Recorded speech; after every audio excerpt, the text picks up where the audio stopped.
तो जब एक चार्ज चलेगा तो किसी एक क्रॉस सेक्शन को क्रॉस करने में जो टाइम लगेगा वो कुछ लगेगा, लेट्स से dt।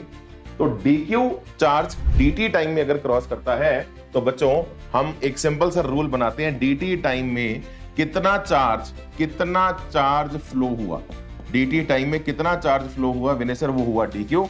एक सेकंड में कितना चार्ज फ्लो होगा विनय सर, वो होगा हमारा dq बाई dt।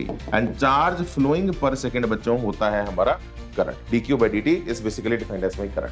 और इसके अगर आप यूनिट भी देखें, it is coulomb per second, और इसी को बच्चों हम क्या बोलते हैं, एम्पियर।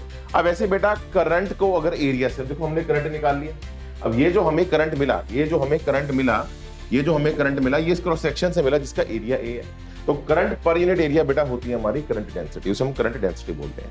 अब बड़ी इंटरेस्टिंग टर्म आपको मैं बताता हूं, देखो इसके यूनिट होंगे ampere per metre square, ampere per metre square. अब ये तुम्हें पता होना चाहिए कि यार ये जो है ये वेक्टर क्वांटिटी है, करंट हमारा स्केलर होता है लेकिन करंट डेंसिटी हमारी वेक्टर क्वांटिटी होती है।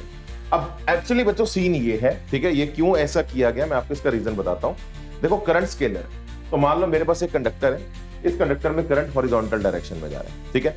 अब करंट की डायरेक्शन तो होती नहीं है, लेकिन जिस एक्चुअली जहां पे करंट फ्लो हो रहा है उसी डायरेक्शन में एक अगर मुझे वेक्टर डिफाइन करना है, तो बेटा वो जो वेक्टर होता है, जब हमें समय के साथ जरूरत पड़ी कि यार करंट की डायरेक्शन तो इंपॉर्टेंट रोल प्ले करती है ना, करंट राइट जा रहा है तो अलग माहौल है, लेफ्ट जा रहा है तो अलग माहौल है, तो करंट तो हमने स्केलर बना दिया, आगे जाके पता चला इसका तो डायरेक्शन इंपॉर्टेंट रोल प्ले करता है, तो फिर एक नया वेरिएबल बना दिया है ना, रादर देन सारी साइंस को चेंज करना, नया वेरिएबल बना दिया।